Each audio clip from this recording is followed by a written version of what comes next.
Hello friends, it's me, Zoe, your best friend, back with another video for your entertainment purposes.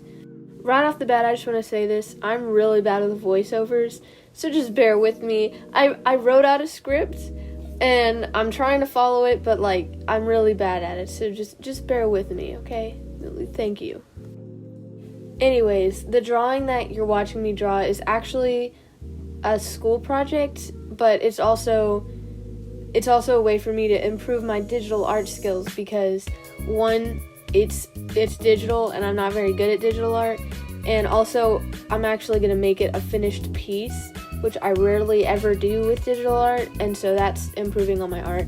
And for the school project, I'm writing a short story, and these are the characters in the short story, and it's going to be the cover for the title of my short story. So right above the title will be this picture.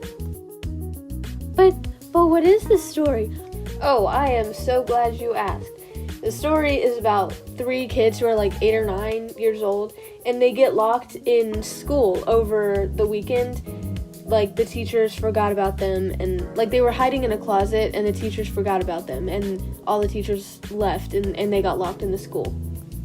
So it's kind of a comedy because they run into these obstacles that only kids would run into. For example, they get scared by the skeleton in the middle school science room or something, and they're trying to avoid the monster in the halls, which is actually the janitor who took Jimmy away from them, but he actually just returned Jimmy to his parents.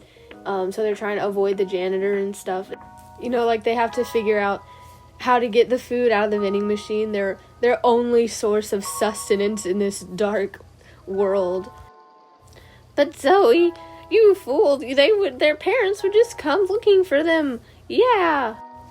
Well, it's crazy that you said that, just like I thought you would, written down on this paper, because this is where the sad part comes in. So, throughout the story, we get snippets of the kids' backgrounds and home life.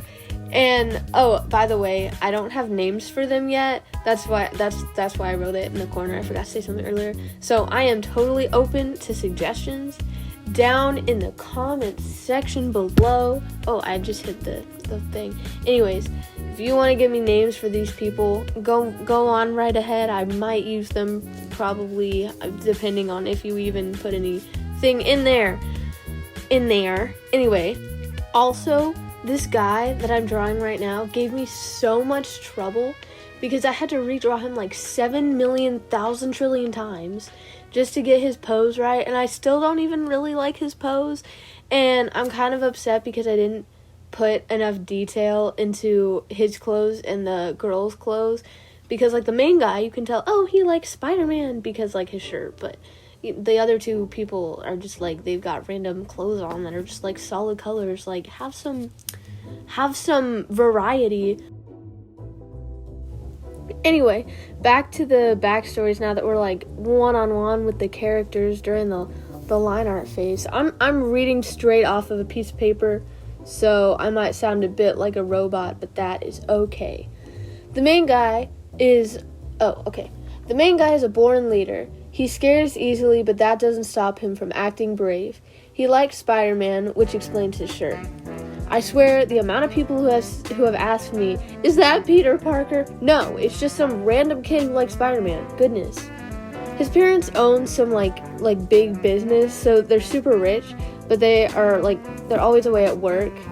So he has maids and stuff who take care of him and feed him and stuff, but his parents neglect him, and they're rich, right? So they're cool and all, but he has everything he wants except for his parents' love.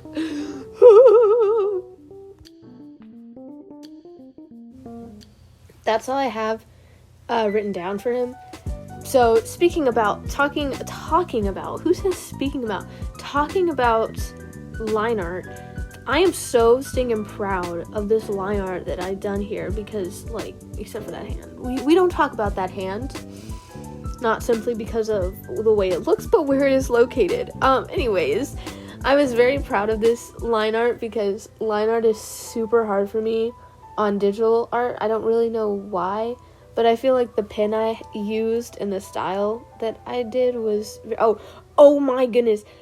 That jean right there, you see the end of the jeans where it's slanted. I literally want to kill myself for that. Anyway, so yeah, I'm really proud of the line art on this. The coloring had to be black and white, so I figured instead of coloring it and just translating it to black and white, I would put an overlay on it and just color it in black and white in the first place. I tried to get that comic book texture, but this was all they had, and it was a gradient. I don't know. This was the best I could do, so don't do anything. So the girl's backstory. The girl is really cowardly, but she trusts her friends to protect her, which is rare for her. Like, she doesn't trust people very often, but she does trust the two friends that are with her in the story. She doesn't have very many interests because she doesn't have very many things to do at home other than watch TV. Some of her favorite shows are Miraculous Tales of Ladybug and Cat Noir and My Little Pony. I didn't choose those shows for any particular reason. Anyways, her biological parents died when she was a baby, and her foster parents neglect her. They only take care of her for the money they get out of it. So that's cheery. I cut out the coloring for her because it was just a hassle, and it was pretty much the same thing as the main guy, so I just cut it out. The last guy doesn't get scared, like, hardly at all, but he's not very good at making decisions, which is why he's not in front, and he's not the main character or the leader. He's very protective of his friends, but he's, like, super violent towards his enemies. Like, he's gotten time out quite a few times. The first thing he looks for when they realize that they're trapped in the school is a weapon, which explains the scissors. He likes Legos and Minecraft.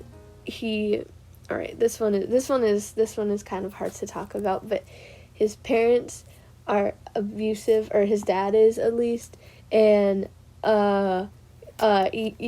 Anyways, he also has 2 different colored eyes, so that's cool. Also, this is completely random, and I swear I don't mean anything by this. And maybe it's just because this character's, like, been on my mind recently, but the guy that I'm drawing right now, he reminds me of Cole from Lego Ninjago. I don't know, it's not his hair, it's not his eyes, I don't know, like, drawing his face, I was just like, bro, this looks like Cole from Lego Ninjago.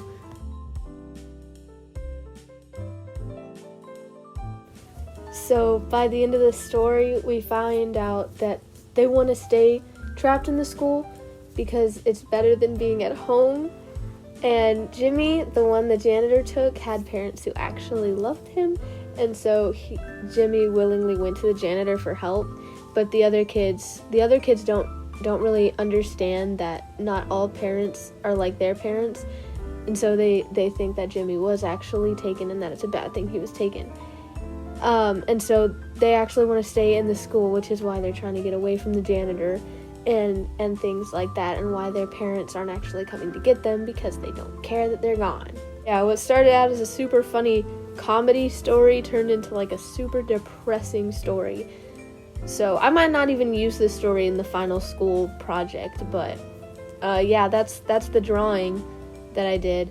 The backgrounds, I didn't draw the background, obviously, but yeah, so there it is.